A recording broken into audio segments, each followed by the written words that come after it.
Ali, turn your application off.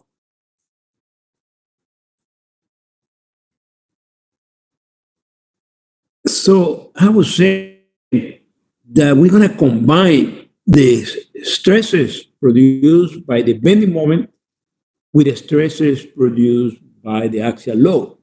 And everything is going to be equal or smaller than one. That means that we're using 100% cross section, 100% of the strength. Let me put the chat back. So the way the code handles this,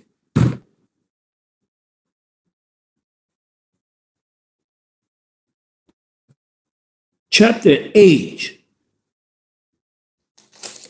Go to chapter H on page 16.177.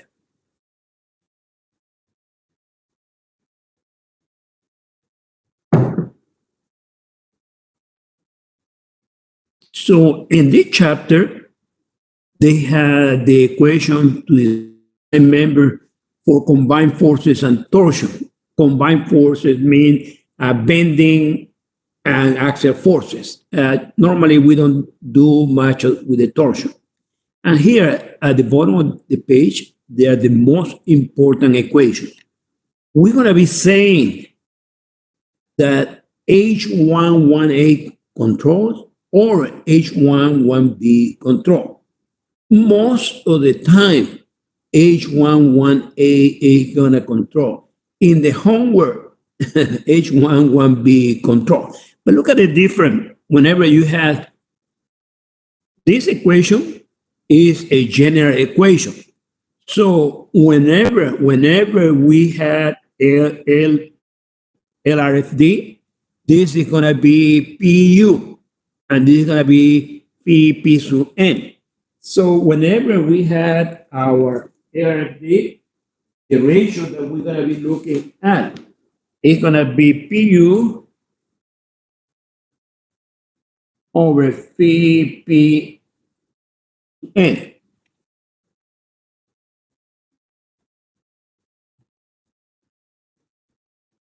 So the ratio we're going to be looking at PU over phi sub N. And this could be smaller in the first equation, is larger equal to 0.2.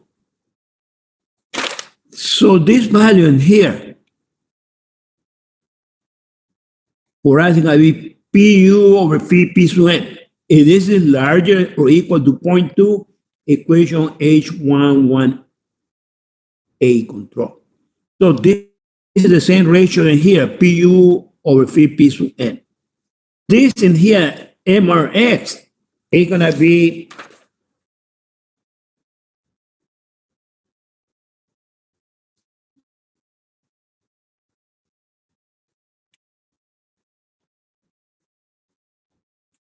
this is a magnification factor. B1 is the magnification factor, mu is the required moment. And here at the bottom,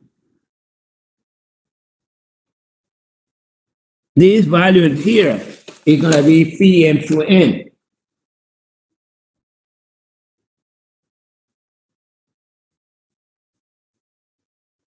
So that value in there is going to be phi m to n. So the way our equation is going to read is going to be P sub U over phi P sub N. P sub U is going to be the factor that requires strength. Phi P sub N is the design strength. And this is what we call the column behavior. This is constant A over 9. This is going to be M sub U, the required moment, magnified, multiplied by the factor B1 because of the secondary bending moment. And this is going to be phi M sub N. Phi M sub N, it could be equal to phi M sub P. It could be equal to phi M sub N equal to M sub P minus N sub P, or it could be based on the lambda, whatever control. And this is the same, B sub 1 times the moment in the Y, and this is phi M sub N Y. but this has to be smaller or equal to 1. The closer we are to 1, the best the design is. Sometimes we don't have another section in that group or section, let's say W8, W10, W12. Sometimes we don't have one that would put us close to 1. But the closer you are to 1, the best the design is. So in here, we had the same P sub U over P sub N when it's smaller than 0.2. So the behavior, the axial load is very small. So in here, behave more like a beam than like a column. Here on the top, we had a large axial load. So behave more like a column than like a beam. So this is going to be what we're going to be looking at, equation H11A and equation H11B. And I'm going to write that equation later for you the way we have to use it. So in this chapter, we're going to be looking at equation H11A and H11B. We're going to go to appendix number 8.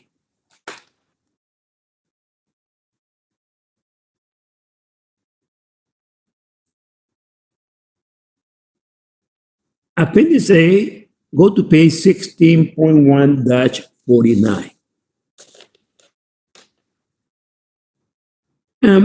This is, since we had a secondary bending moment, this is an approximate computation of that secondary bending moment, or this is where we're going to find the magnification factor. So appendix 8 is going to be very important because we have to find the magnification factor to consider the secondary bending moment, or what is known as the P little delta. And here at the bottom of the page,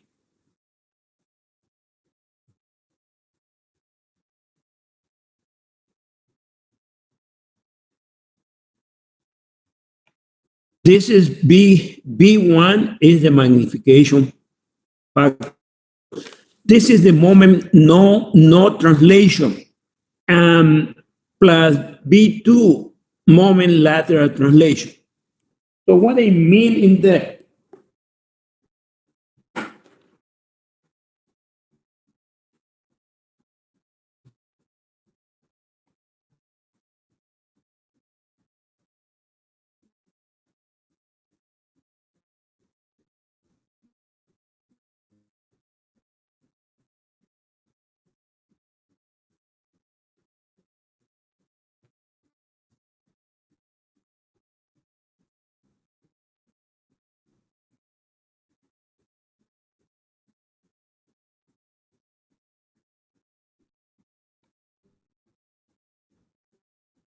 look, this is a frame.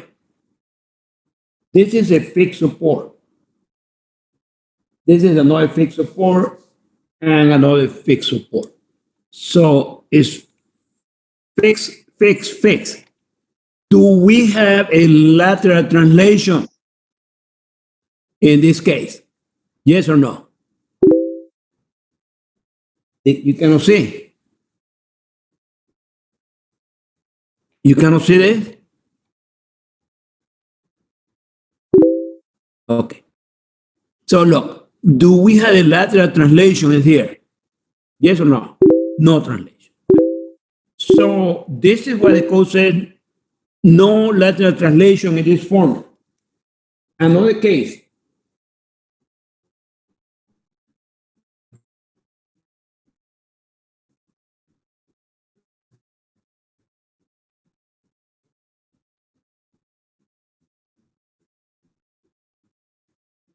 This is a brace frame, a brace with the typical bracing that we use in steel. Do we have lateral translation in here? No. Okay. One more.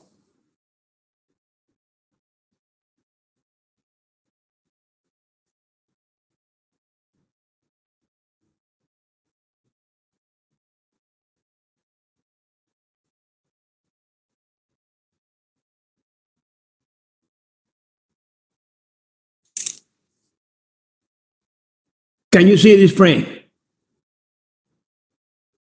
Can you see? Okay. They had the delta. They had the lateral translation of the side. So in this course, all our frames, they are going to be braced. So no lateral translation. So the second, when you look at this equation in here,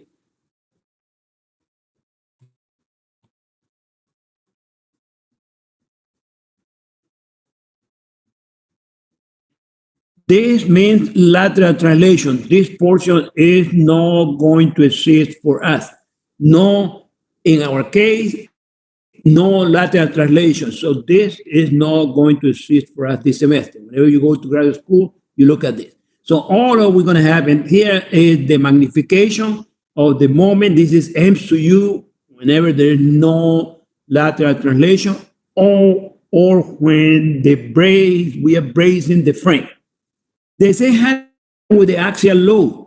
The axial load for no lateral translation and with lateral translation. So we are not going to have this portion. So the definition of the magnification factor is that it takes care of the little p delta effect. On the next page,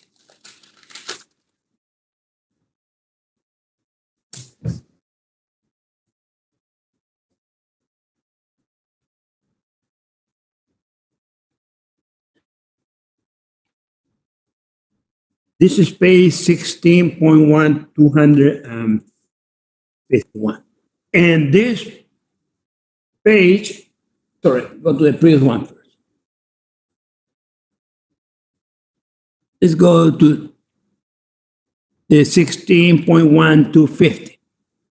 In here, they define the B1 for the P delta effect. In the old times, we used to call this a beta. It was a beta, not a B1. But this is magnification effect for the P liter delta. P liter delta, it is the secondary moment produced by the axial load. So in here, the B1 is a magnification factor. So it has to be larger or equal to 1. And sometimes, whenever you compute, it's going to be smaller than 1. You cannot use smaller than 1 because it is a magnification factor, is not a reduction factor. So be careful when you compute this, because one of the most common mistakes that I find in exams is that you compute B1, it comes at 0.6, and you use the 0.6.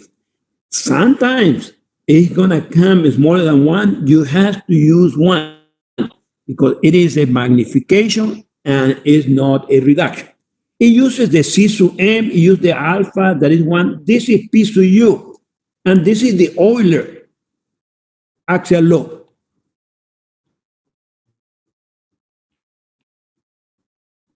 You see here, alpha is 1 for LRFD, and C to M is defined in here. Whenever, and I want you to underline if you can, whenever we do not have transverse loading between the plane of bending, that means whenever we have moments at the end, this C to M is equal to this formula. But you have to be careful with M1 and M2, because this could be a positive ratio or this could be a negative. And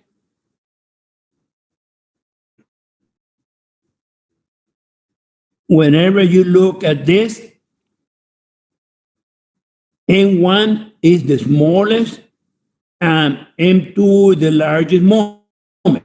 So it is defined M1 is the smallest and M2 the largest moment at the end of the embrace length in the plane of bending. So I want you to please underline all of this. M1, M2 is positive when the member is bent in reverse curvature and negative when it's bent in single curvature. So Is positive with bend in reverse curvature and negative with bend in single curvature.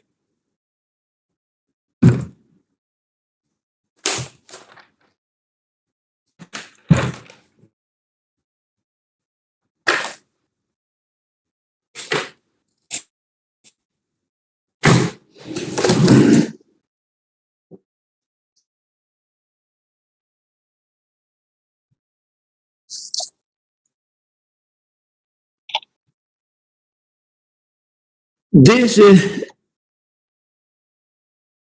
single curvature. For instance, whenever you have a load in here and you had a support, we have single curvature.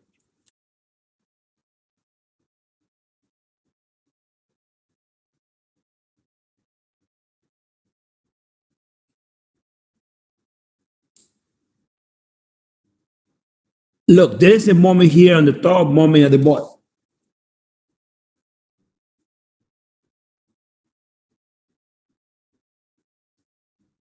Where is the compression? This moment here on the top. Where's the compression, on the left or the right side? Anybody? For this moment, where's the compression? The right. And for the one here at the bottom, where's the compression?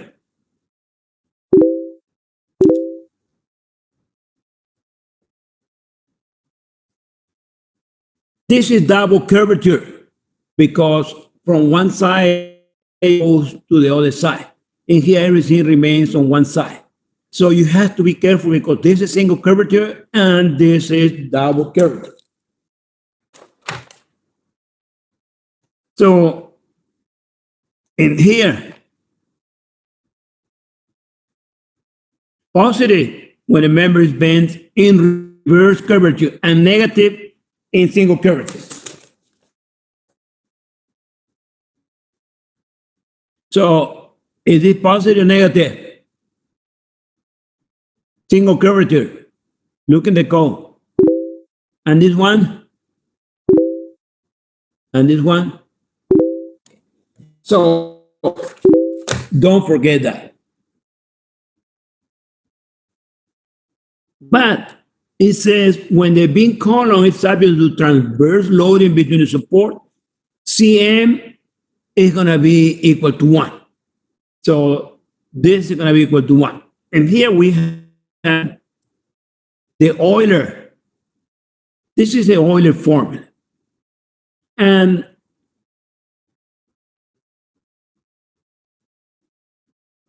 this is about, it could be LCX or LCY, depending on the plane of bending. Most of the time, we're going to be having bending about the strong axis. And this flexural rigidity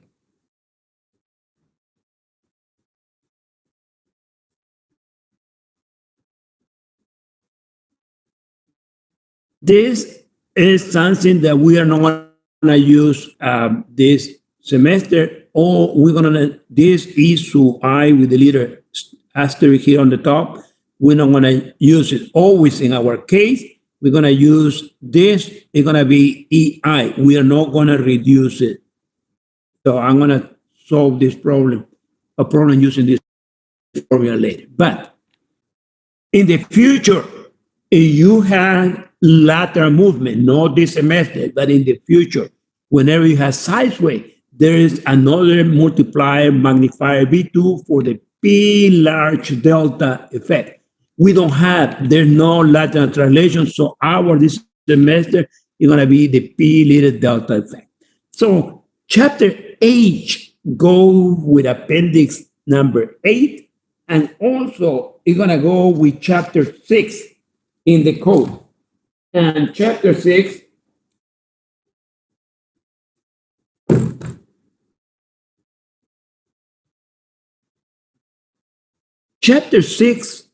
is new. It wasn't in the previous code. That was why I mentioned to you that the old exams, they are solved by using the old code. So you're going to find a whole bunch of numbers that you cannot find in this code. But the answer is going to be exactly the same. So in chapter 6, they have redone the table. And just to give you an example,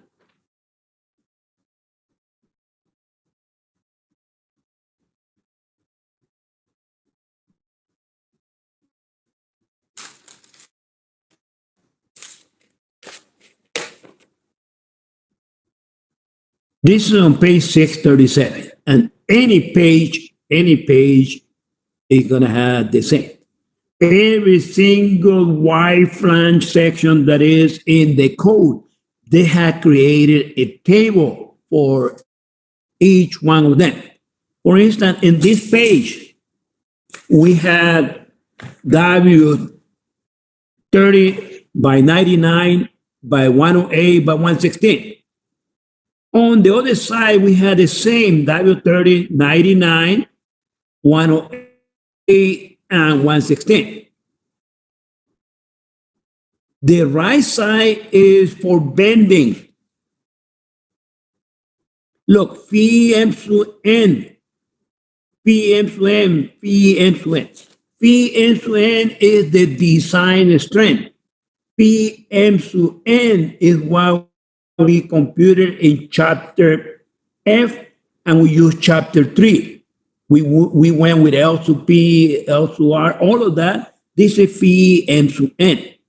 And here at the bottom of this table, you can see that for each one of these sections, they had computed L to P and L to R, because L to P and L to R tell you which equation is controlling your design. Also, they had put the cross-sectional area, because whenever we had a critical stress times the area, give you phi p to n. And also in here, they had the moment of inertia, I to x and I to y.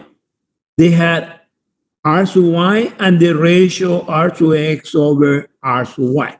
So this is important information for beams and columns. And if you look at on this side, for the same sections, they have computed phi p to n. Phi p to n is what we used to compute in chapter 4 or chapter E. This is the design strength for the column.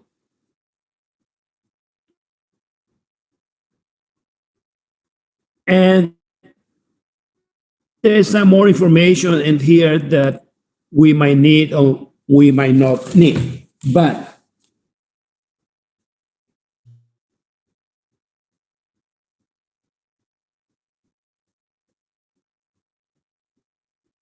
so in here, they say that you go to the, with as a column with L to C, with respect to the critical, whenever we had a embrace column is L to Y, is K, this is K times L to Y, or you go to them with the embrace length about the strong axis for a beam. So there are two ways: we go with the embrace length, or we go with KLY, because this is for the weak axis. So these are incredible tables. We're gonna use this table, and after that, we're gonna check what they have in this table. Because in this table, there are certain things that you have to remember. In this table, they assume that C sub B is equal to 1. So C sub B, whenever we had lateral torsional buckling, C sub B could be larger than 1. The most conservative assumption is that C sub B is equal to 1. They assume for all of this that C sub B is equal to 1. And also it is assumed the magnification factor equal to 1. This gives you the answer or very close to the answer. We need to check by using the equation. So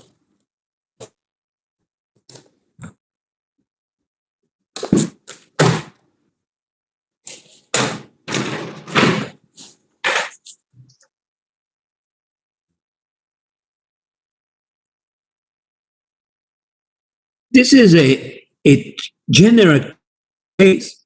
We had an axial load, and we had in here a load producing bending moment and also another moment in here.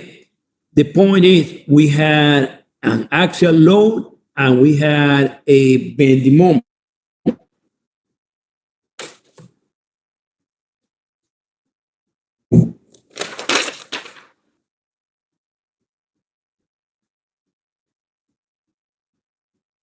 So to check all of these problems, we're going to have what is called a column action and a beam action.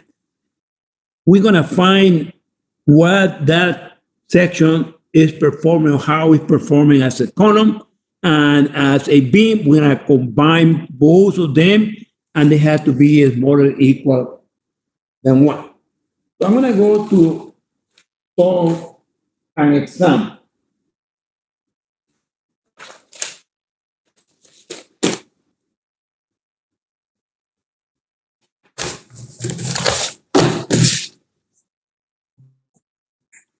This is page 13 out of 45.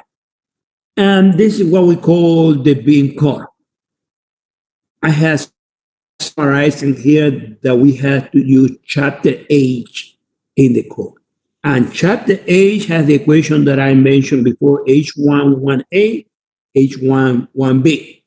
Depending on the ratio of PU over phi, P to N, we're going to say smaller than 0.2, this control. Larger than 0.2, this control. And also, we're going to go to the appendix A that I mentioned before, because in the appendix A, we're going to find B1,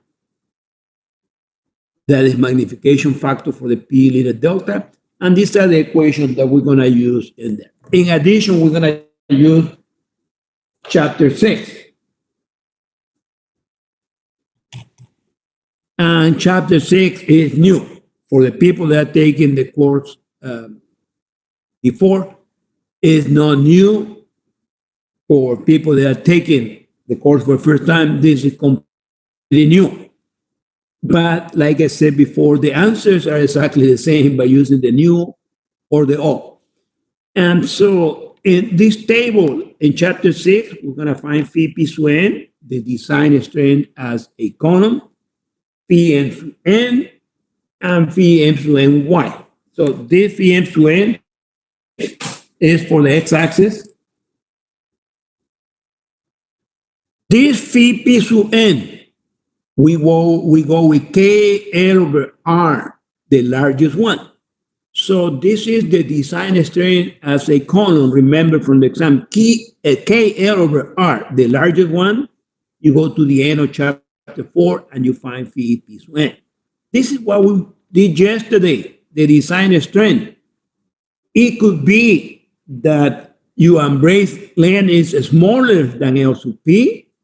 It could be that it is between L sub P and L sub R, or it could be larger than L sub R. This is the design strength. Or if we had a problem with the flanges, we have to use the lambda value. And this is a phi m sub y that we haven't used it, but I'm going to show it to you later.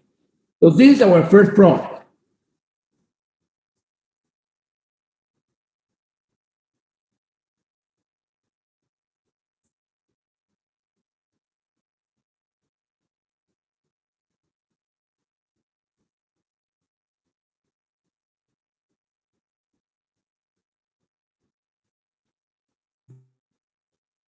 Remember that from now on, we need to look at the problem very carefully. Because in this example, you can see that we had axial load. There is an axial load service, the dead load 35, the live load 99.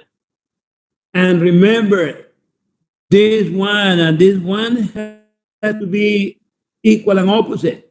So sometimes in the exam, I only put the one here on the top, and people say, you forgot the one at the bottom. It's not that I forgot. It had to be equal and opposite. So whatever is on the top had to be at the bottom. But you in the exam, feel free to ask me if you had a problem like this. So they say that this is pin at the top, pin at the bottom, because as a column, we need to know which K value we're going to use. So we need to know that.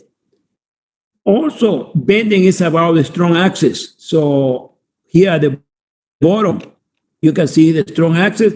Bending is about this axis. Most of the time, we really concerned about the strong axis for bending because the largest moment of inertia. So in this problem, we had K equal to 1, bending about the strong axis. And the section is given at W10 by 49 FY50. And the question is this section okay? And this is information that at beginning is important. Later, you're going to know that everything that we do this semester is brace frame. No side sway, no lateral translation. Some of you are going to go to the graduate school, you're going to take advanced. Still, you're going to be looking at cases where there's no brace, when there is a lateral translation, wherever you have side sway. But here, no side. So only P little delta. There is also a transversal load. The dead load 5, the live load 12K. We're going to go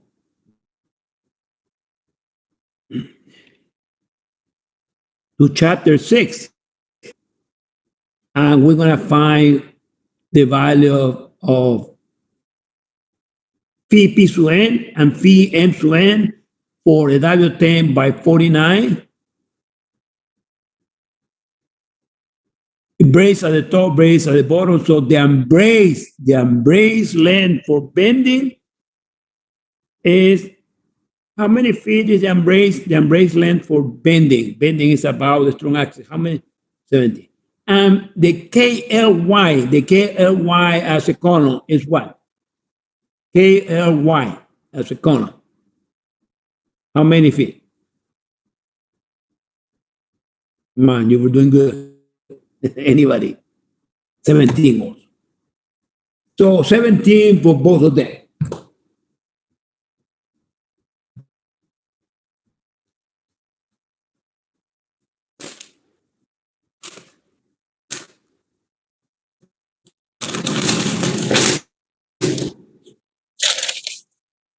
I'm going to go to page 694.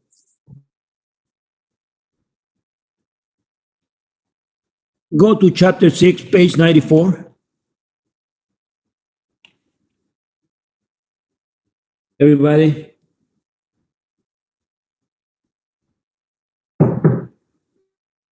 These are incredible easy tables. They are so well designed. Incredible job done by the American Institute of Steel Construction.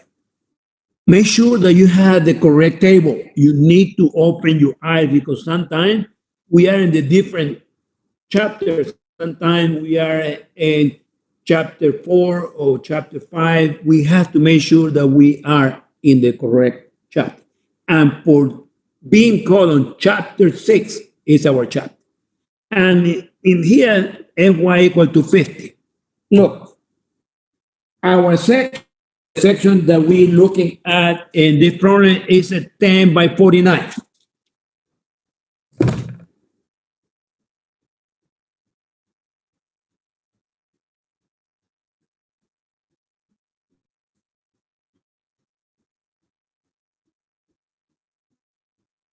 And what is the embrace length that we're talking about? 17. So, look, this is the 10 by 49. Phi m sub n for 17. For 17 here.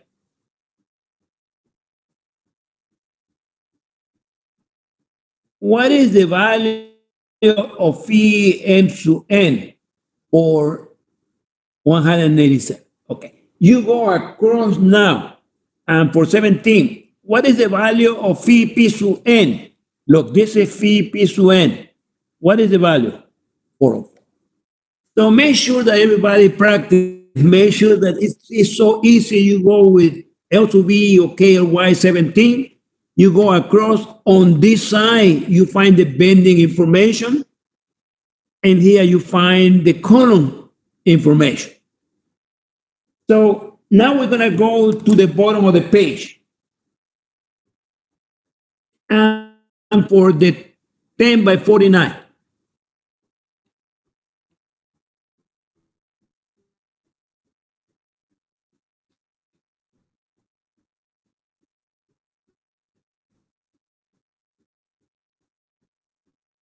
What is the L sub P value for our section? What is the L sub P value given in here? And L sub R? And the cross-sectional area? And I sub X, I sub Y, R sub Y, and R sub X or R sub Y. All of this is important information. Before I go back to our problem, any question about this table? I know that some of you find it real quick, some of you still lost. Any question about this? Remember, every single section that we had in the code in chapter 1, for every single section, they had computed phi m sub n, phi p sub n, and they had given all the information that you need whenever you're dealing with a column and whenever you're dealing with a beam. So all of this information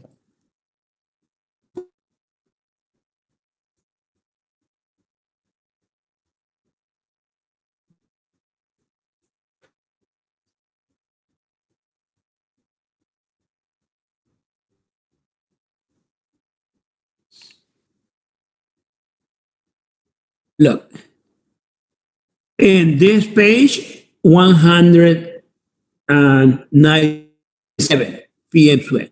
PP to you was 404. You already have found this value. But I want to point out that for all of this, they're assuming that C sub B equal to 1 because they cannot put all the possible moment diagram. So this value in here, phi m to n, assume that C sub B is equal to 1. And also, there's no magnification of our moment mu. From the same table, we found L sub P 8.97, L sub R at 31.6, the gross area, R sub Y, all of this information came from the bottom of the page. So, what we're supposed to do right now, whenever you get this information, we need our P sub U and our M sub U. So here on the top of this page, I have computed P sub U. I had the dead plus the live 200.4 K. This axial, this load in here, the point load, 1.25 plus 1.612. So this comes from here. This is the service load. This is the service load. I have factored the load.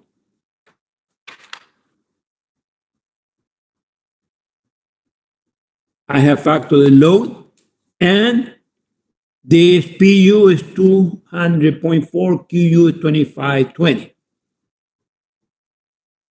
So I'm going to put in here the axial load just in case.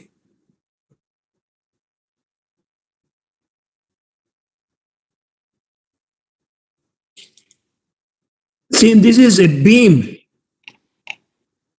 25 on 20, 50% the reaction to the left or to the top, reaction to the bottom. So this is my moment diagram. It's just the force, 12.6 times 8.5.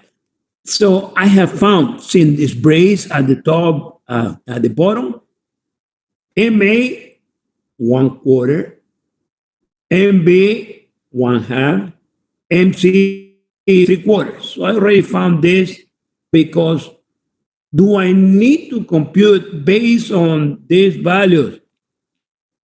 Based on this value in here. Based on this value in here, my embrace length is 17, larger than L to P and is more than L to R. Do I need to compute C to B? That is the lateral torsional buckling factor. Do I need to compute C to B for this problem? Yes. Right? Sometimes we don't have to, so you need to look at this L to P and L to R and compare with your embrace length. So here I have to compute. That's why I had done this. So from the code, we have found this value. So I'm going to decide which equation to use. So I need to find the ratio between P sub U and P sub N. This is going to tell me which equation controls my design. My value of P sub U is 200.4. My value of phi P sub N, this in here is phi P sub N, 404.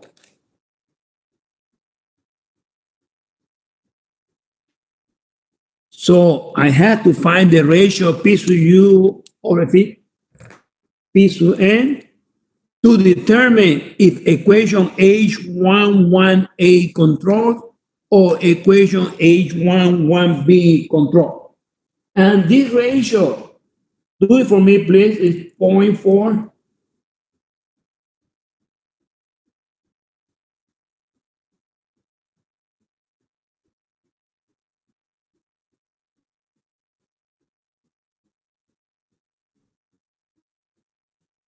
Point four what? 0.496, correct. So look, I had to find the ratio P sub U over phi P sub N. And this ratio is larger than 0.2. Whenever that ratio is larger than 0.2, H11A or H11B control. Just to refresh your memory, I'm going to go back to chapter 8.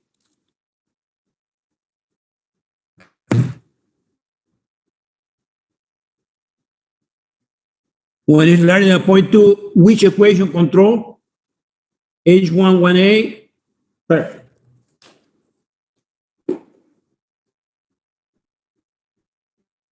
So this is the equation, H11A. I'm going to write this equation.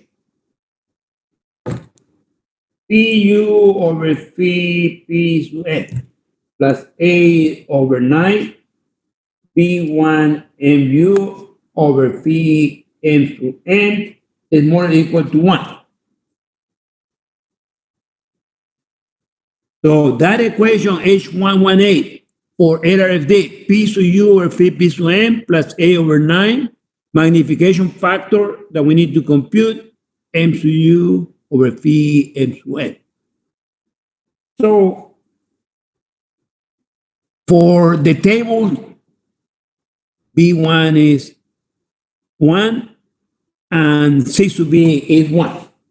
So this is what I have done in here.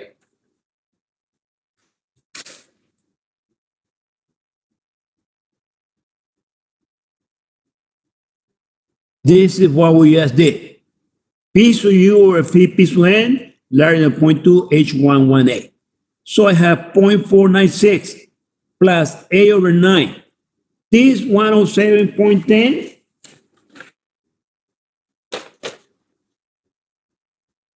is M sub U without magnification. And look at this value, 197.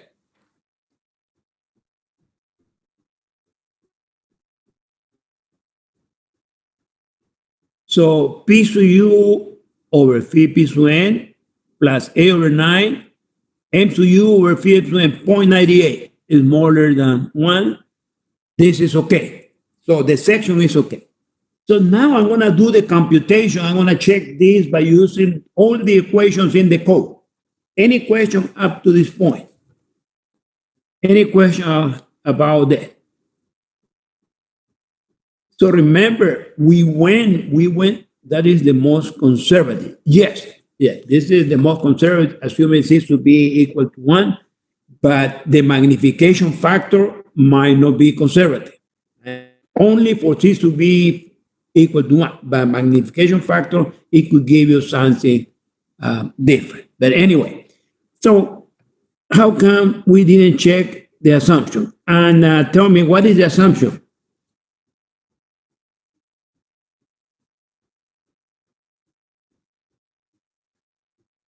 C to be equal to 1.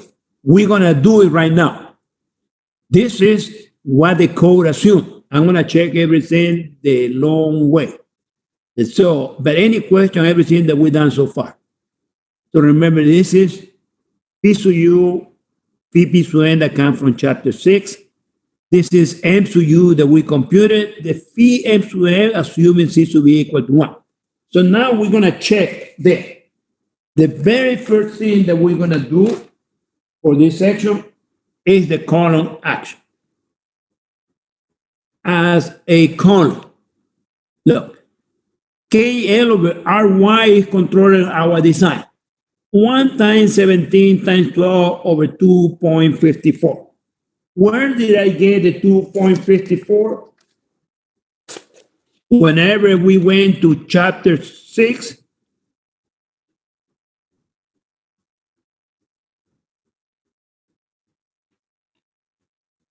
in chapter 6, we found R4.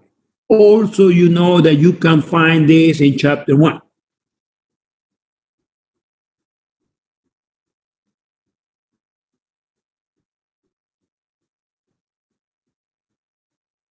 So, first as a column, KL over RY, 1 times 17 times 12. Don't forget to multiply this times 12 over R sub Y.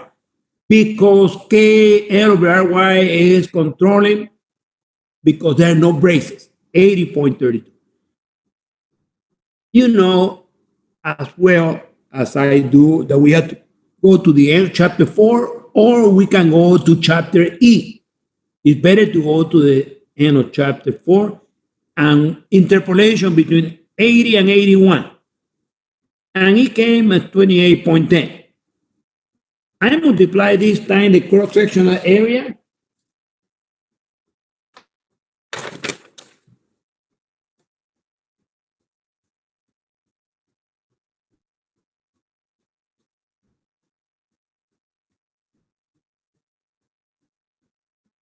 This cross-sectional area, I got it at the bottom of the page in chapter 6. Also, you can find this in chapter 1.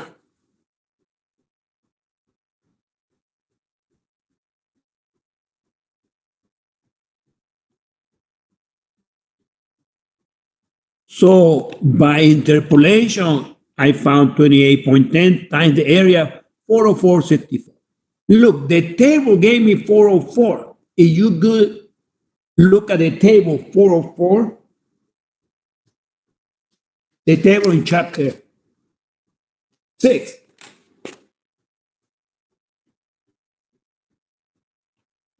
$404. Almost the same. Look how good the tables are. It gives you 404 by computation.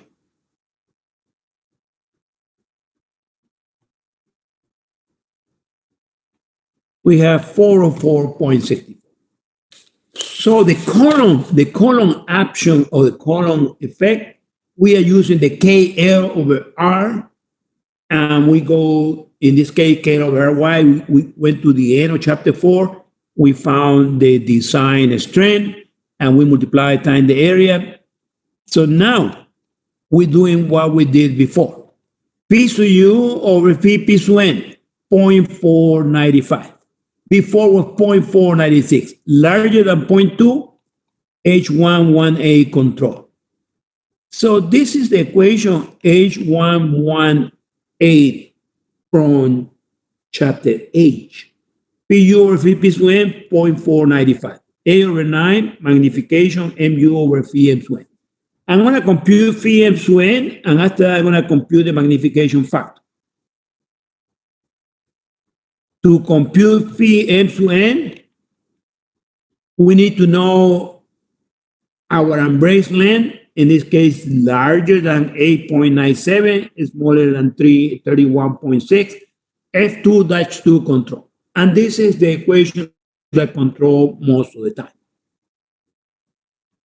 We need to compute C sub B, and this value here is M sub P minus M sub P minus is M sub R. This is what we did yesterday. It cannot be larger than M sub P.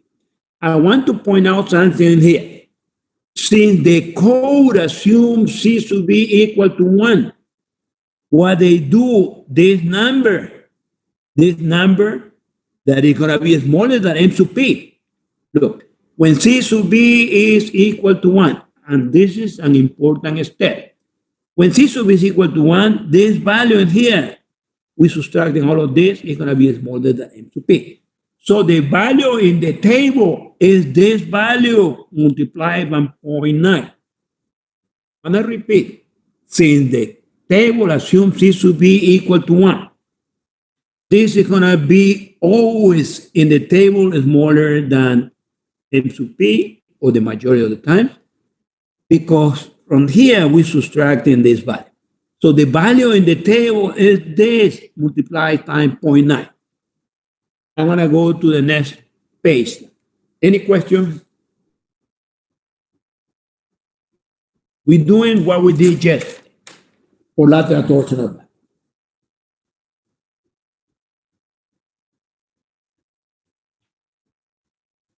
So I went to table CX like we did yesterday. I found CX, phi M sub P divided by 0.9, phi M sub I divided by 0.9.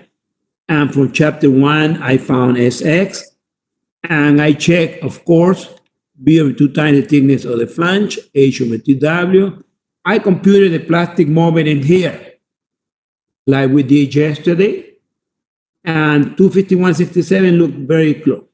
And I computed M sub R, like we did yesterday, very close to that value. And so when I computed C sub B came as 1.32.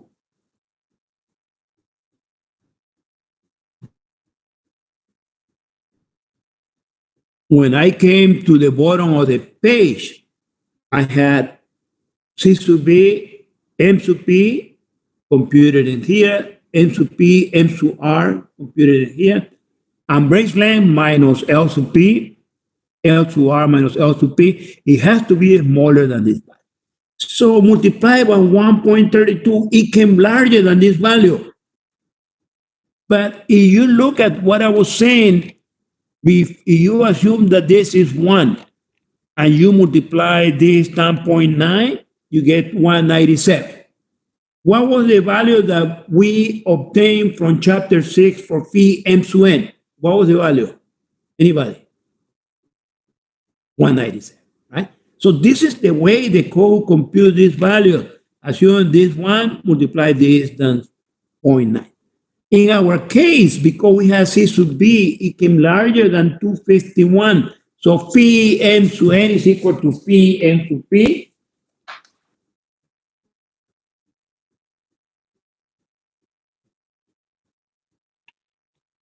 So phi M sub n is equal to phi M sub P. So if I multiply that value times 0.9, 226.50. This is M sub P. I'm going to compute the magnification factor now. Appendix A, that's the appendix that I went before. And this is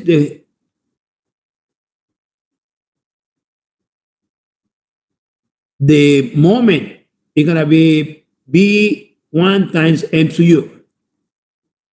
The magnification factor C sub M, 1 minus alpha This is PU over PE1.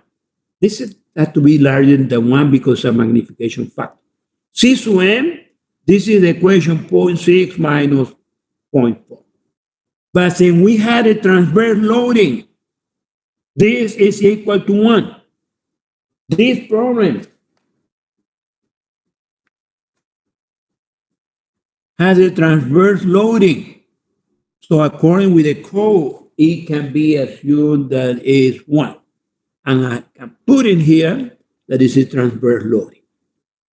The Euler computation, pi squared EI over KLX squared, because bending is about the strong axis. I'm going to emphasize again that for the column, KLY control. But since bending is about the strong axis, we have to use the KLX in here. So this is with reference to the bending axis. So this is going to be KLX. But KLX and KLY are the same. So this value in here, pi squared, 29,000, IX, 272. KL, don't forget to change it into inches squared. He gave me this value of 1870.72. So the computation of the magnification factor, 1 over 1 minus 1 alpha. This is PU. And this is PE1, 1.12. That means the moment is going to be magnified, increased by 12%. 12% increase in the moment. So I came to this formula at the bottom. H118, 0.495. This is PU over VP swing, A over 9. This is a magnification factor. This is MU. This is phi M sub n. It came at 0.97 is more than 1. Okay. Look, when we use the table,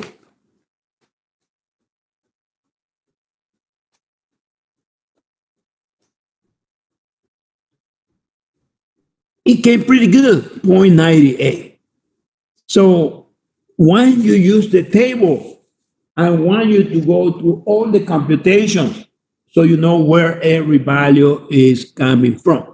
So I want you to look at the column as a beam, compute the magnification factor, and do your computation. If this were to fail, if this is larger than 1, we have to go to the next section, the next heavier section. Any question about this problem? Yeah, we have to check for local backlink for both the column and the beam. I only did for the beam in here. And you can see I did it in here.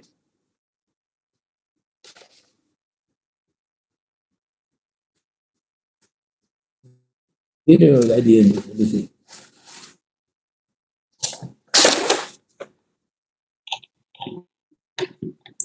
I got the value in here, but I didn't check. But you do have to check for local.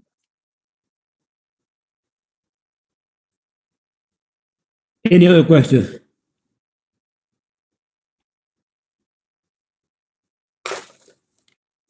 Okay, I'm gonna go to do another problem.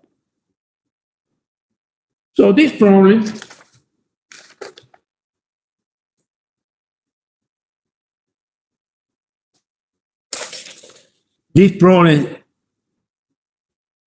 had an axial load and a transversal load, a column and a beam.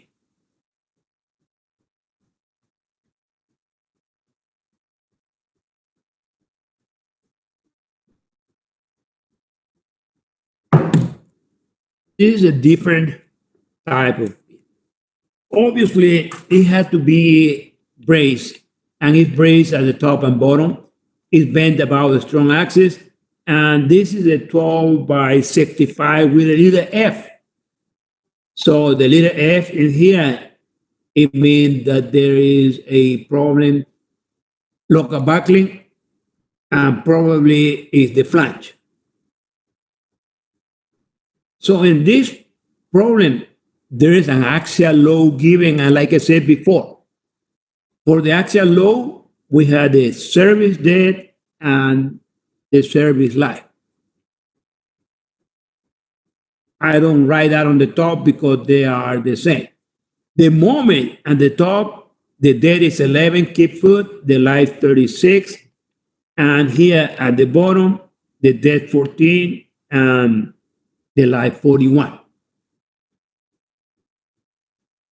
By the way, is it going to be single or double curvature? Anybody? Single curvature. It's so. Is this a beam column? Definitely, because we had the axial load and we had the bending moment. And the section is given in here, W12 by 65. We're gonna check. So I want you to go to chapter 6. I want you to go to chapter 6. KLY or L to be 14. For a W12 by 65, I want you to find me phi M to N and phi P to N. So go to chapter 6. For the W12 by 65, you go with L to B, that is the same as KLY 14. Will you explain again in between single and double curve? Sure.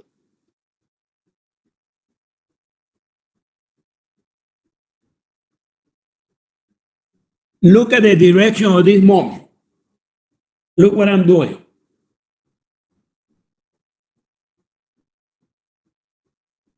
Is that single or double? Caleb. Single. Now I'm going to reverse the moment. Look. This moment, the moment is going to be in the opposite direction. The moment here on the top, opposite direction. The one on the bottom is in direction. Single or double? Double. So you just follow the direction of the moment. If here is single, if I go in the other direction, it's going to be double. But go to chapter 6 with KLY 14 or L to be, you're welcome. L to be 14 for the W12 by 65. Everybody, go and tell me what is phi M to P and P M to P. Okay. Anybody else?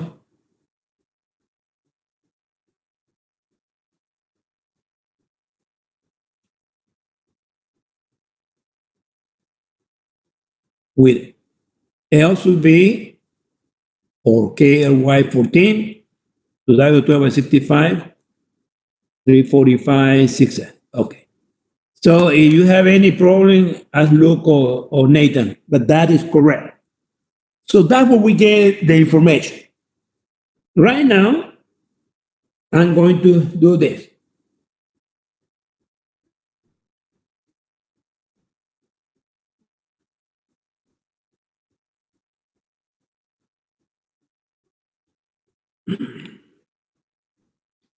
I have factored the load. PU 1.2 dead plus 1.6 live for 20. The moment at the top, the factor moment 1.211 by 1.636, 70.8. Look,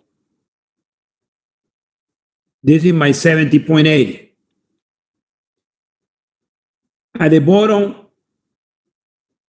1.214 plus 1.641, 8240. Look, 82.4. And since this is single curvature, all the moments stay on one side. You saw it. So I also, since this is embrace length, 1 4, 3.5, 1 hard 7, 3 4, 10.5. I have found it here MA, MB, and MC.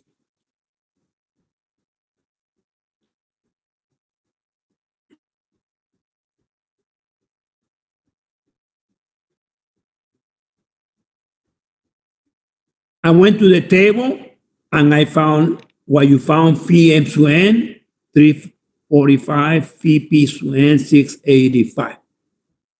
And I have found the information L to P, L to R.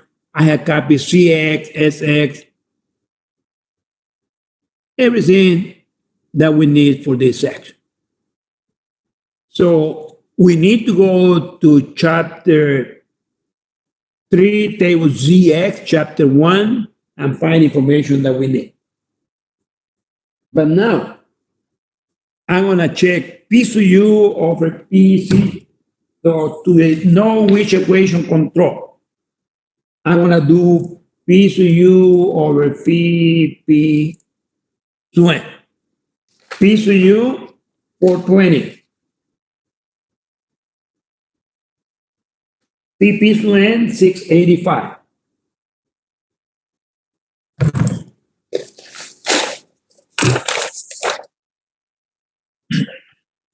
Look, P to U, de facto look. Okay, ya se me form. And P to N 685. This is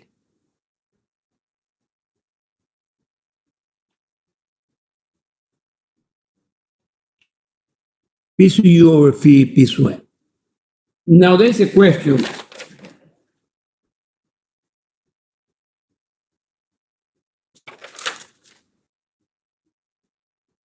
Someone is asking, what about if we compute M to A, M to B, and M to C from the bottom? Look, if we start from the bottom, this 10.5, this 7, and these lines are going to be the same. I can come from here, from the top, or from the bottom, this is the same. I can come from here, from the top, or from the bottom, the same physical location, from here and from here. So I'm calling this MA, MB, MC. If I call this MA and this MB, MC, is anything going to change? Yes or no? Anybody? No, it's exactly the same. It's exactly the same coming from the top or coming from the bottom because it is the same location. Did that answer your question, FOMO? Yeah, good. Okay. So we were here. We need to determine if H118 or H11B control. This came as 0.6113 larger than 0.2. So H11 A or B control.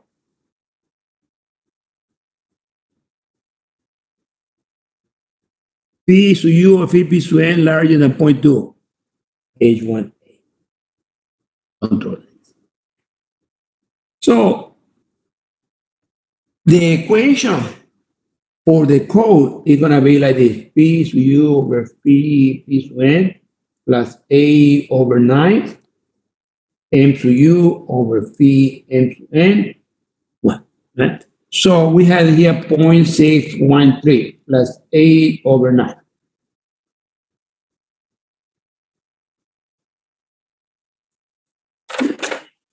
There are two moments in this diagram, 7080 and 8240. Which one do I need to put in the formula? 780 or 8240? The largest one.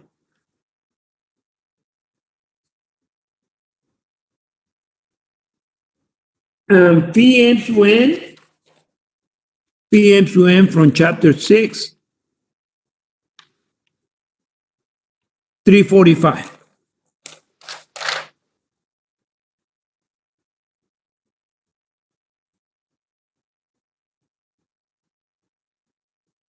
So I have replaced the value in the equation. P to U over P to N, 613. Plus A over 9, M to U without factor over P M to M, assuming C to be equal to 1.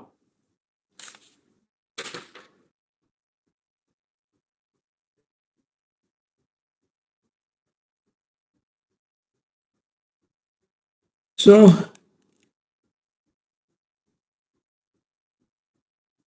look, 0.825 more than 1, okay. Assuming this would be 1 and magnification equal to 1. I have made a note in here. Look,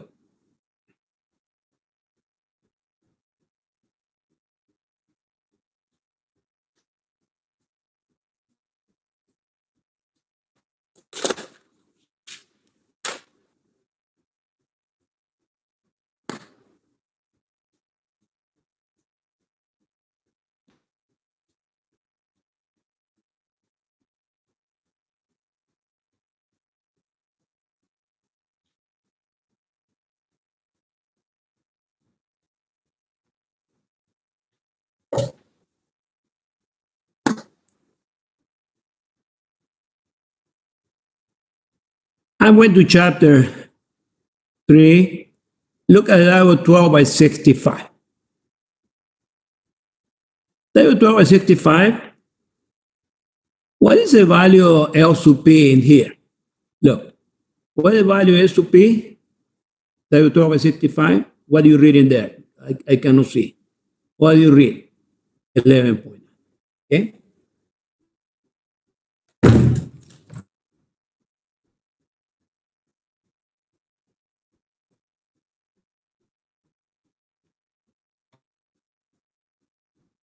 I have used the formula of L sub P 176 RY in here. 10.67. 11 point. Why are these values different? Why are these values different in here?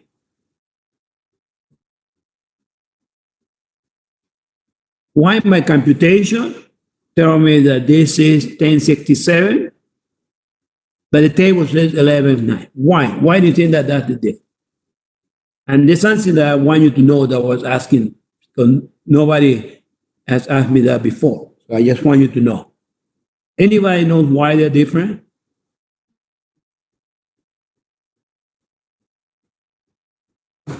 Okay, I'm going to tell you why they're different.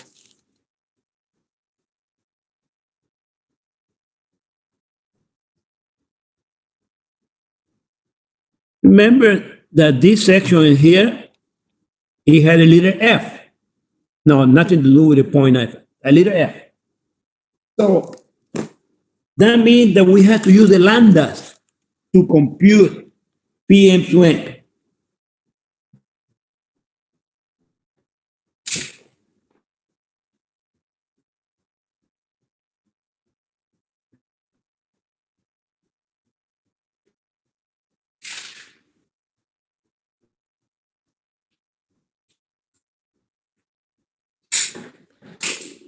We have to look at this diagram.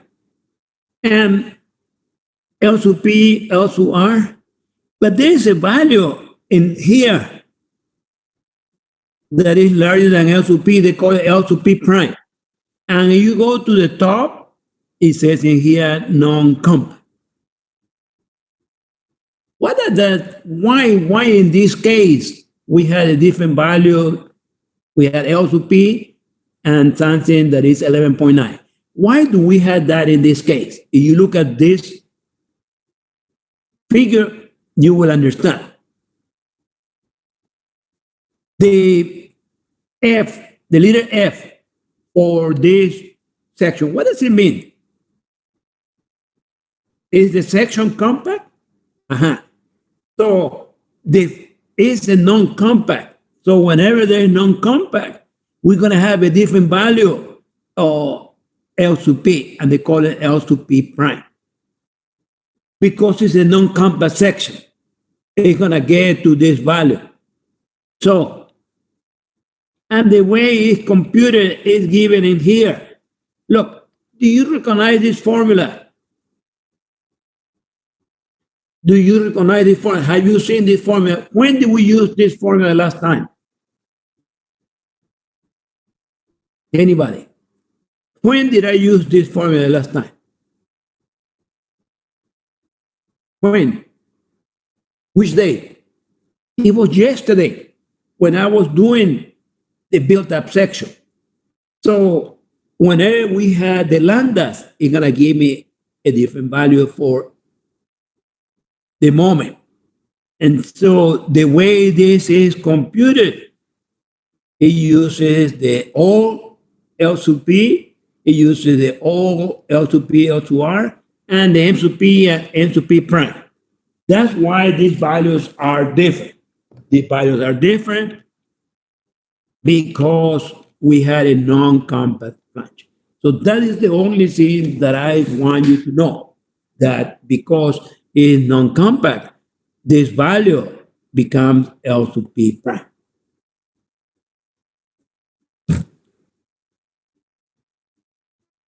So this is what I was doing this so you know. I'm gonna check this section like we did the other one.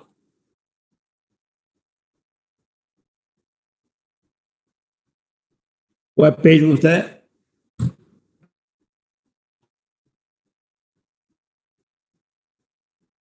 Chapter 3, page 5. So don't forget that there are certain sections, and this is one of them because it had work. So we're going to check this section, and this is the way I want you to check this section. First, as a column, of course, in this case, KL over RY control. Whenever we had braces, remember as a column, sometimes a strong axis control. And to us, it made no difference if a strong or weak axis control. It made no difference because we go with the largest K L over R to the end of chapter 4. In this case, because we had no braces, when I mean no braces, I mean the weak axis. We are not bracing the weak axis like we do for column, like we did for the example. So KL over RY is controlling by design, or we multiply that times 12, because that's one of the most common mistakes. 5563, we go to chapter 4. By interpolation between 55 and 56, we find 35.91 KSI, the critical stress. Multiply times the gross area for this section, it gives us 685.88. The table gave us 685. So for a column, it's so perfect, incredible how good the computation in the tables. And that means chapter 6.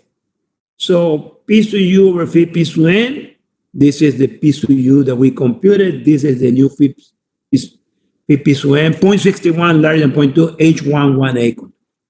So for this equation, we already had this value. We need to compute magnification factor, and we need to compute phi M sub N.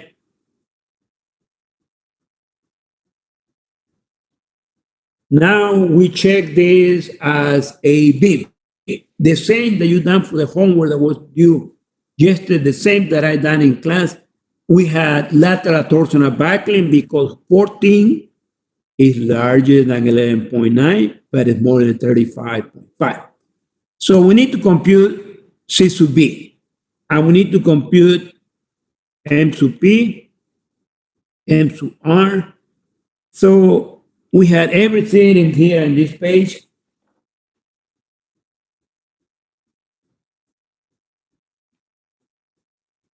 C sub B, based on the moment, the maximum moment, 1/4, 1/2, 3/4, 1.06. Very close to 1. Because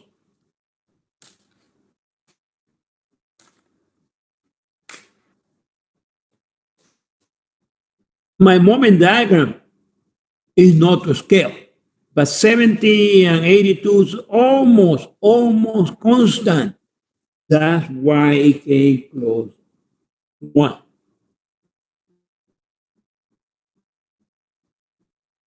I replace the values M sub P, M sub P, M sub R. and brace length minus L sub P, L sub R minus L sub P. It had to be smaller. Remember, this number multiplied times 0.9 is what the code is given. Multiply times 1.6 or 1343, larger than N sub P control. The same that we did yesterday. I'm going to refresh your memory because sometimes you forget.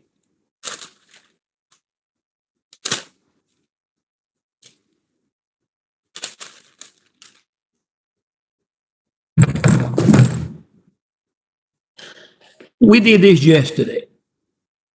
Page 16.149. And if you look at this page, whenever we use this formula, we have to check also lateral torsional back. We just did. We just did with C sub B. Now, we're going to use this equation. This is the equation that I used yesterday whenever we have problem with the flange.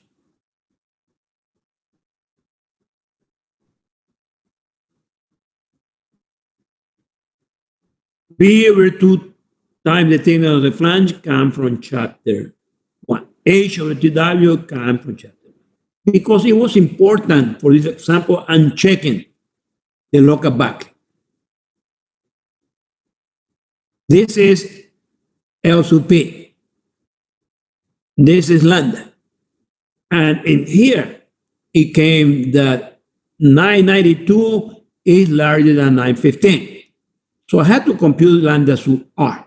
And lambda sub R, 24.08. H over TW, 24.9. This is okay. Only problem with the flange. And just in case, because somebody asked me a question the other day.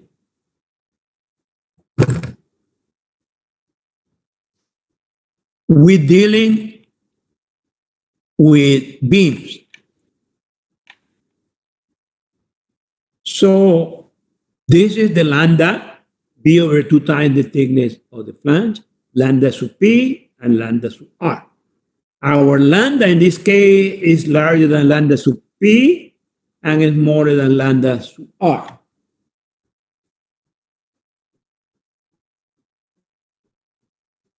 And this is what I had done in here. This, our lambda is larger than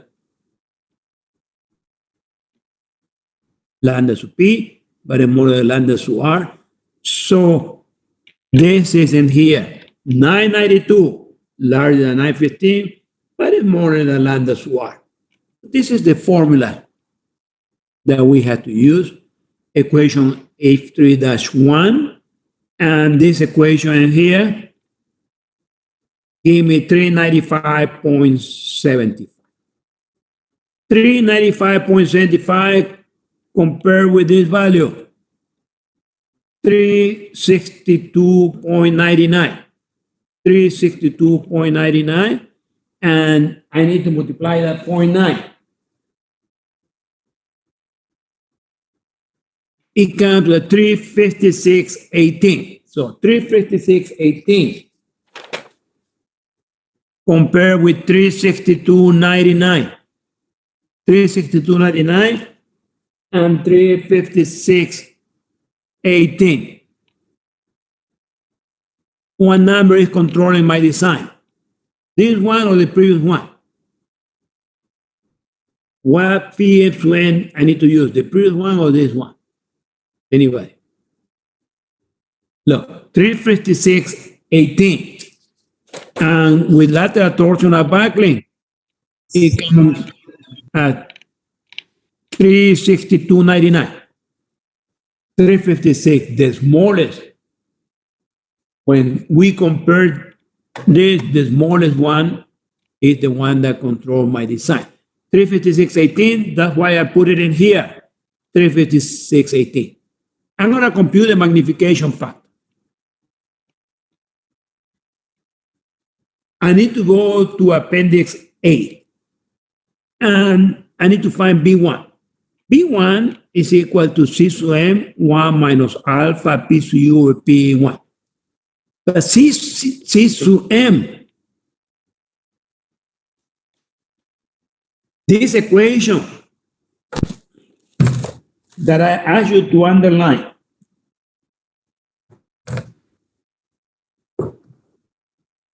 this equation on page 16.1, 250. This equation in here for C sub M, 0.6 minus 0.4 N1 over.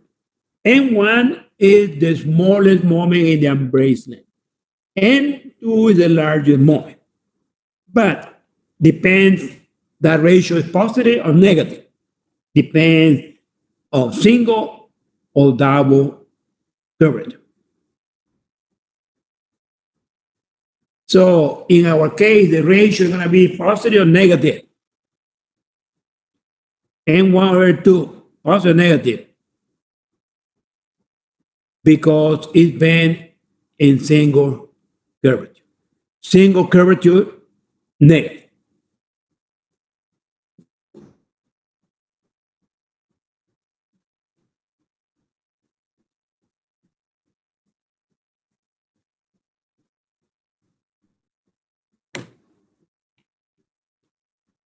So this value in here was single curvature negative, give me 0.944. PE1, bending about the strong axis. This in here is the value of moment inertia. So the Euler came at 5405. If I put it in this formula,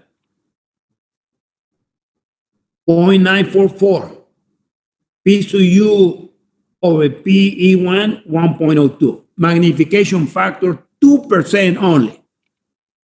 When I come to here, the formula P sub U over P sub N, magnification factor times M sub U over phi M sub N, 0.82 is more than 1. This is okay. And look.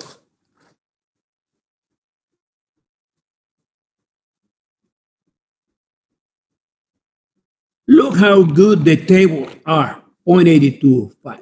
It's just incredible how good the table are. Any question? The KLB.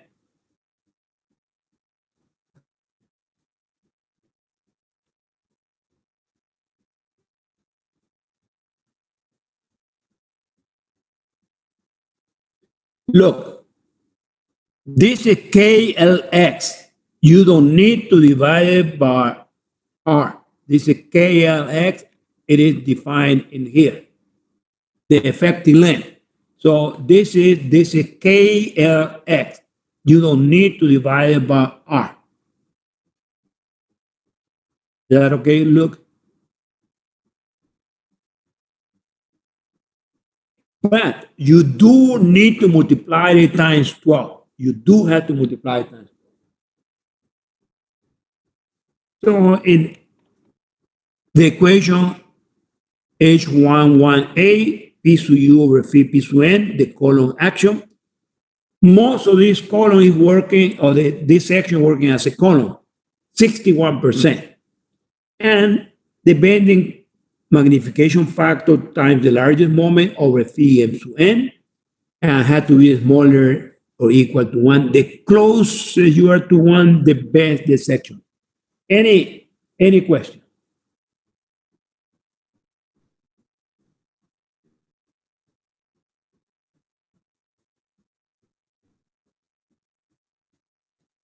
Now we're going to do our first design, because right now we had checked 2 design. Now this is going to be our design.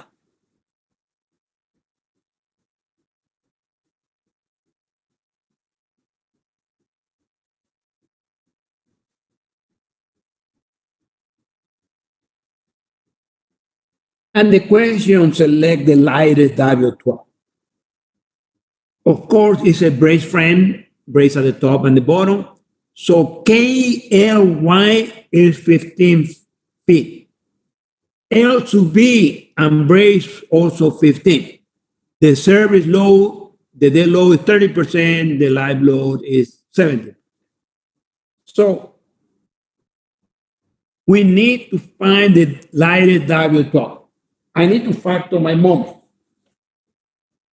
There is a moment at the top only. I need to factor the load. Sorry. PSU 30%, 30% dead plus 70% live. PSU 349.28. MSU 1.23% or 30% is dead, 70%, 248.64. So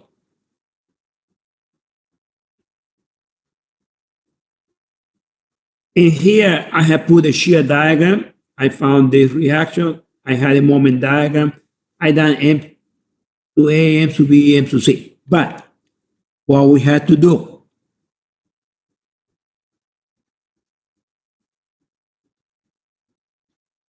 the maximum moment, M to U 248.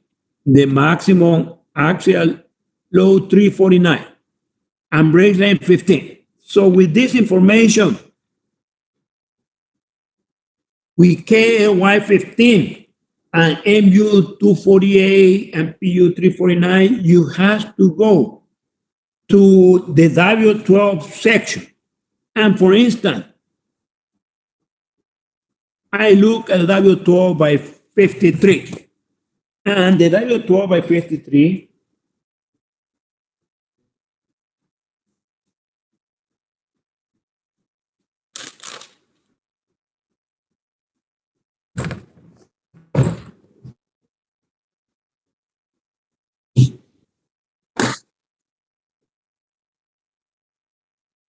W12 by 53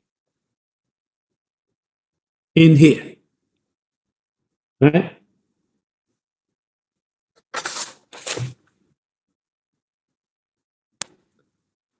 So the way you look at this section, one of the many ways, we had a PSU 349, MSU 248, and break length 15.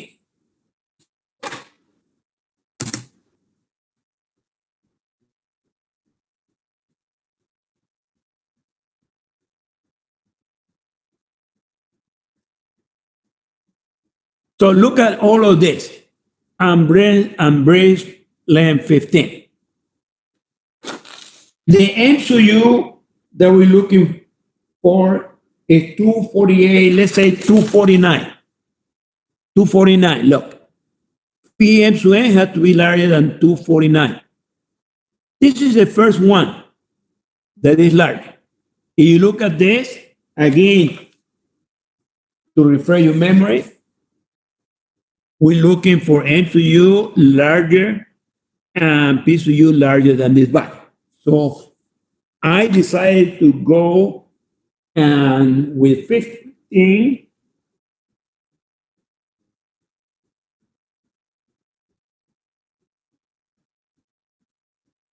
this is 194, 221, 258 large.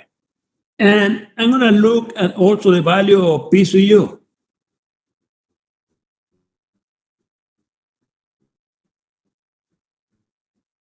PSU 478, and looking for 349.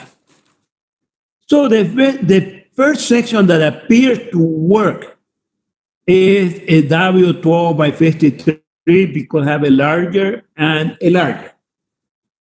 Any questions so far? This is our first design.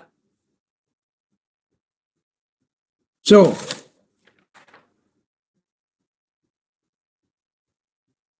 with 15 and MU 248 and 349, I need to look for the first section that works.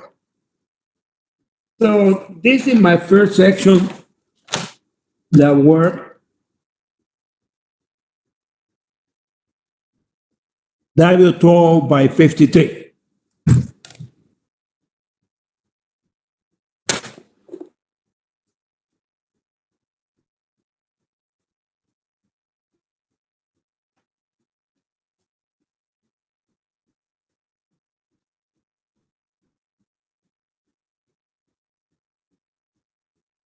So this is the first section that work. M to U 248, this is larger, and 349, this is larger. So from here, you find all the information that you want. But my ratio, I need to find the ratio of P to U over phi P to N to see which equation control. And after that, I'm going to put M to U over phi M to N to see how close I am to 1.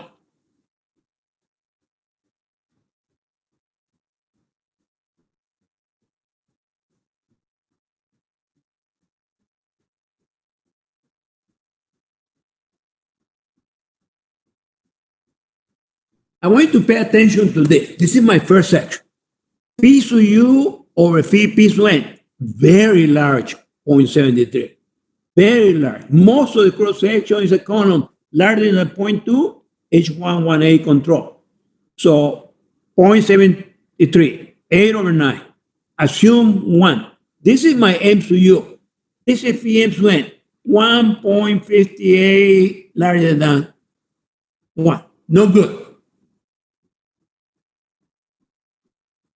I'm going to repeat this again because this is a very important step. I had M to U, I had P to U. So the problem starts with this. KLY or L to B 15 require MU, require PU. So the very first section that I found, W12 by 53, my phi M to M is larger than this. My P to N larger than this. So I say I'm going to check this section.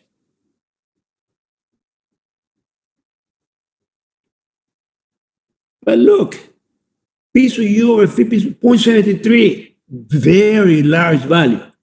When I put 0.73 in H11A, this is M to U, P M to N, very large.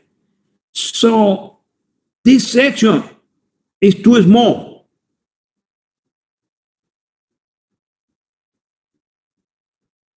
So if you go to the code,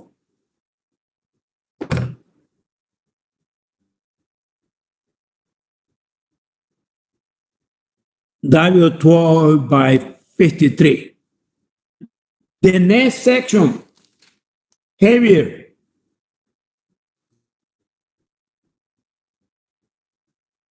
In the next page,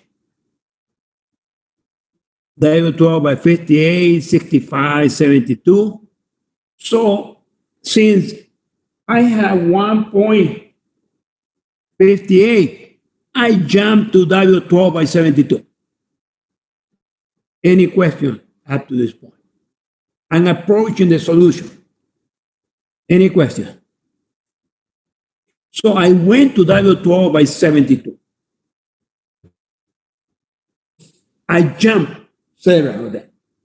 And the W12 by 72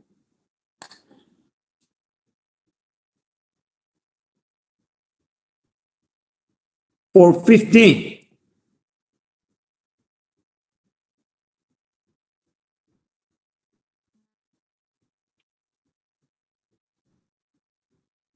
W12 by 72 or 15, this is phi M to N. For 15, this is phi P to N.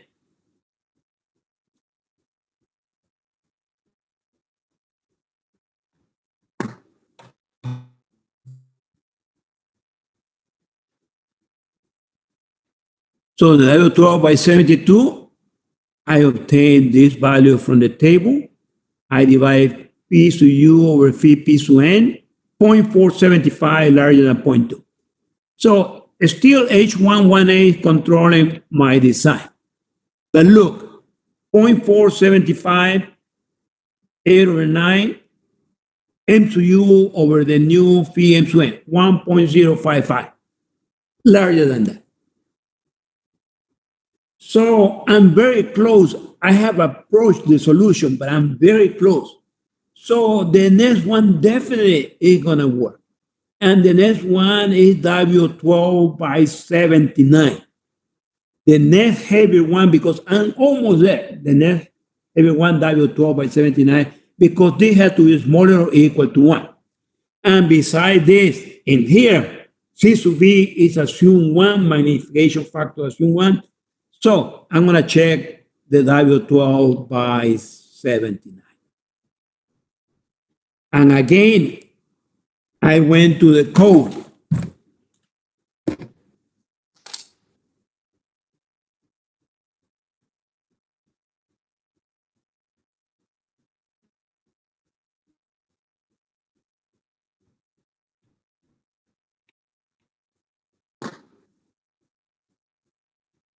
W12 by 79 is in here with 15.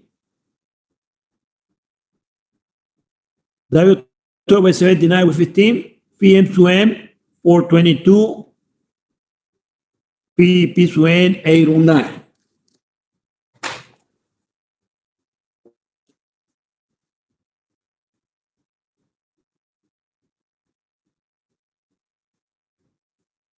So here are the values from the table. I did again P sub U over phi P sub M, 0.432, H118 control. So I have P sub U over phi P sub N, M sub U over phi M sub N, 0.96 is more than 1. This is the section that I'm going to check. This is the section that I'm going to. Any question before I try this section? Any question?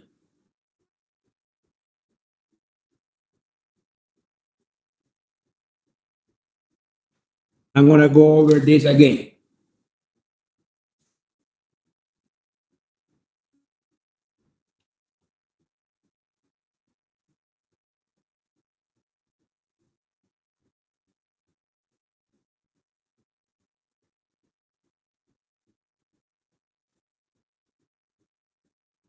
So this is the problem, our first design problem.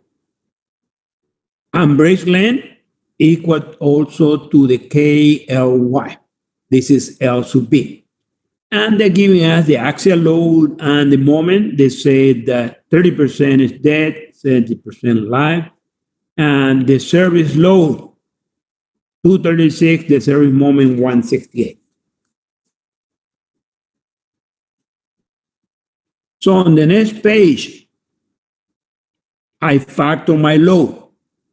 1.2 of the dead plus 1.6 of the live, 70%, 30%. P sub U, 349.28. The moment also I factor in 1.2 dead plus 1.6 live. So I had to design for 349 to 48. So I already did MA and BMC, not important right now. This is what is important. In this problem, we are limited to the W12. Sometimes we have to check W12, W14, but we limited to W12. So we go with KLY that is also in this problem. This in here is also L sub B. And with M sub U and P sub U. And we try to get something that is larger than this value. But look what happened. I selected something that was closer. I was off. But at least there is a reference. At least you know that that section is going to lead you into the section that you really want, the section that will work. So I did this. With these values, I went to chapter 6. I found 12 by 53. Why 12 by 53? Because this value is larger than M sub U. And this value is larger than P to U. That's the only reason. I needed a reference. But when I check this, and the way we check this is by finding the ratio of P to U over P to N for this particular section. This came very high. He was telling me that maybe I'm off, but I want to continue. So I put P to U over P to N because equation H11A control, I had M to U over phi M to N 1.58, much larger than 1. So I'm off. So I jumped several sections. I went to the W12/72, heavier section. From chapter 6, again with 15, he gave me phi M to N 381, phi P to U 735. You always have to find the ratio. And you have to do this for your homework between P to U or P to N. This means that equation H11A control. So P to U over P to N, the constant 8/9, M to U computed over this PM to N 1.055. And almost very close to my solution. So I went and select the next one, the next heavy one, W12/79. And I did a quick check. From chapter 6, I found with the embrace length, or KLY, I found that PM to N 422, PP to N 09. We always find the ratio of P to U over PP to N, H11A control.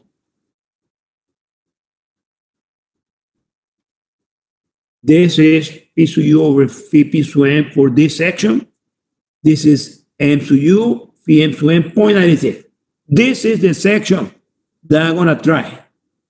This is the section that I'm going to check.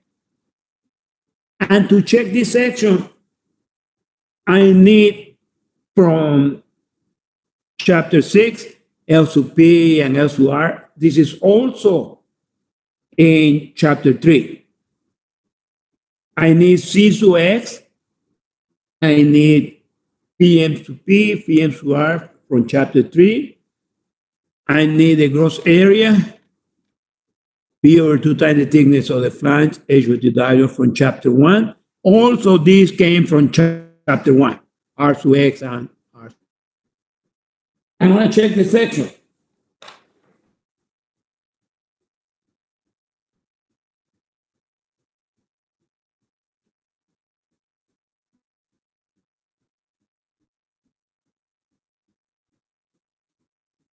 First, as a column, it's always easier. But remember, if we had lateral support, we are supporting the weak axis, KL over Rx and KL over Ry, they need to be computed if we had lateral braces. We don't have lateral braces, so KL over Ry will control. We have to go with the largest KL over R to the end of chapter 4. With 59.02, almost 59, we went to the end of chapter 4, 59.60, interpolation. 34,894 times the gross area, 809.50. The code gave me 809. So again, I did P to U over phi P to N, 0.432, the same as before. This is the same as before, P to U over phi P to N. Now the beam action. 15 is larger than 10.8, is smaller than 39.9. At this time, I did check the local back. Definitely it's going to work because it doesn't have the letter F, but I check it anyway. It's always a good practice. P over 2 times the thickness of the flange is smaller than 9.15. Okay. H over TW is smaller than 90. Okay. No problem with the flange, no problem with the Y. And so I computed my C sub B, 1.67. Whenever we have such a large value, the probabilities are very high that phi m to n is going to be equal to phi m to p, because this is a very large one. So I computed n to p, I computed n to r,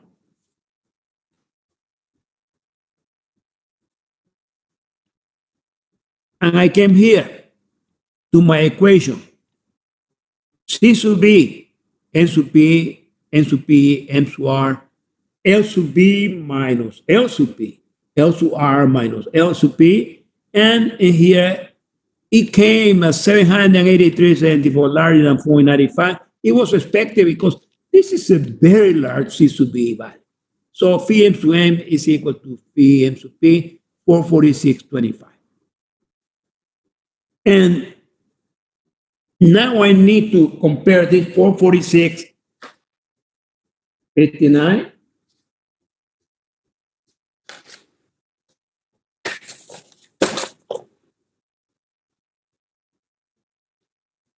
422 in here.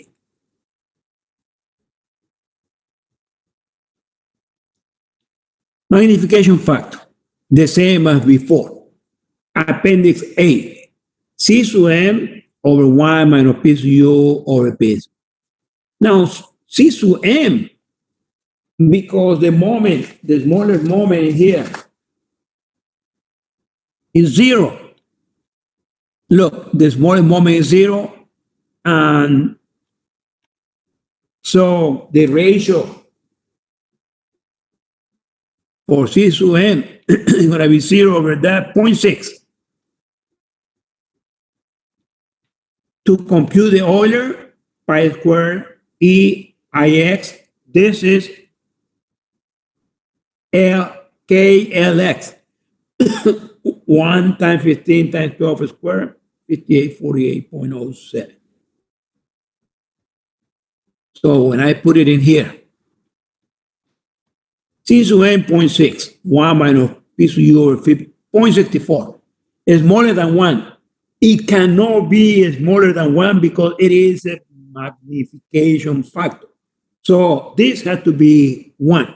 So it cannot be smaller than 1 because it is a magnification factor. This is a typical example that came 0.64 because moment equal to 0. So we had to use 1.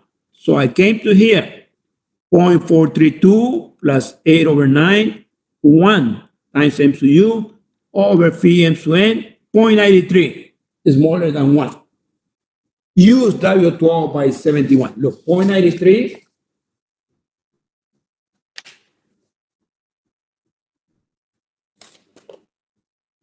And here came 0.96.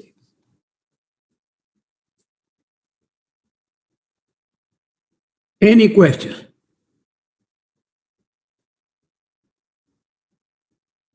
Any question about that? Okay, any question? Okay, so remember, the tables in chapter 6, they're incredible good. They give you the answer. But I want you to check how they got those numbers by checking the column action, the bin action.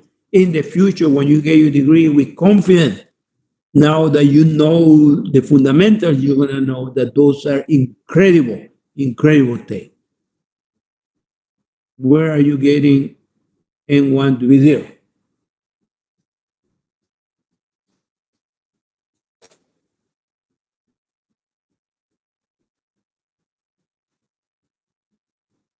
You see, Celeste, there's a moment here, no moment here. This is my moment diagram. N1, the smaller, M2, the larger. Do you get that, Celeste? Okay. Any other question?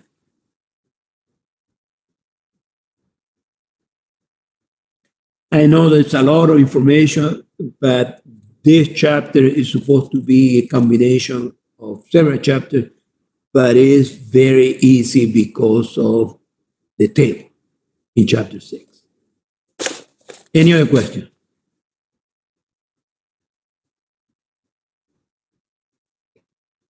So since there are no more questions, I'm tired. I'm going to stop here. If you need help with your homework, let me know. The homework is due on Wednesday. The homework is going to be due the last day of the semester for us. However, to have a review, I know that classes, the last day of classes is next Friday. So I want you to tell me when most of you will have time to do a review for the final exam. Anybody want to suggest any day or any time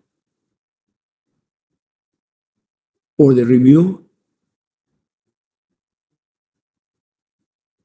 Okay. All right. So no review. All right. Next Friday after 10. Next Friday. Is anybody that hasn't left the room yet that is busy on Friday at 10? Anybody that cannot be on Friday at 10?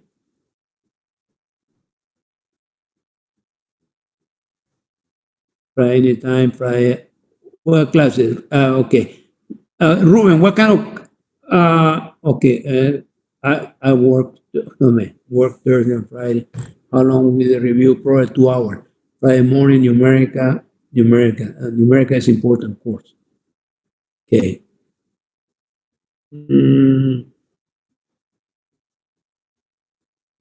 Somebody's gonna be recording this, and since the majority of the people said Friday, I don't know if I have something to do in my busy schedule that I had nothing really. I'm gonna say Friday 10. Yeah. I'm gonna see if we can do it on Friday, next Friday, or next week on Friday at 10 a.m. I will reconfirm this with you next week on Wednesday, and also will send you an email. All right. Any other question? All right. Well, time to go. Have a wonderful. Oh no, I see you tomorrow. Today is Tuesday. I'm getting confused. I see you tomorrow. Okay. Bye bye. All right. Bye bye. I'm getting confused. Yes.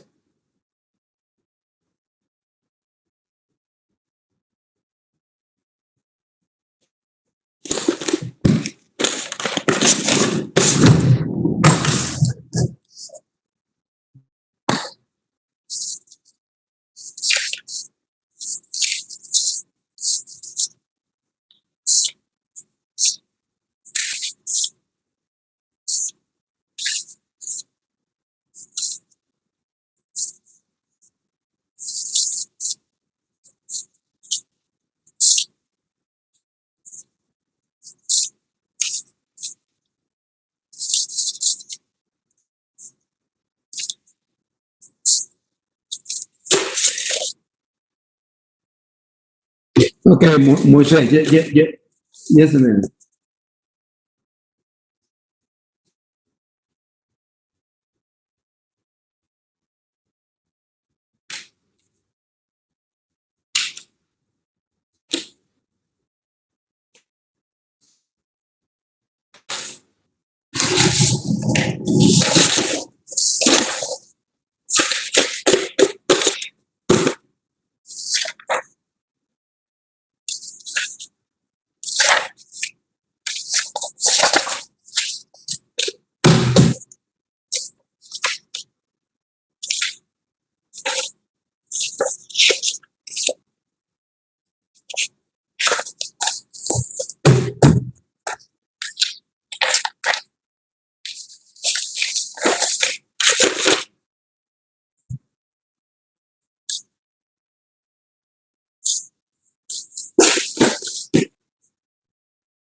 Okay, Moisés, what is the question?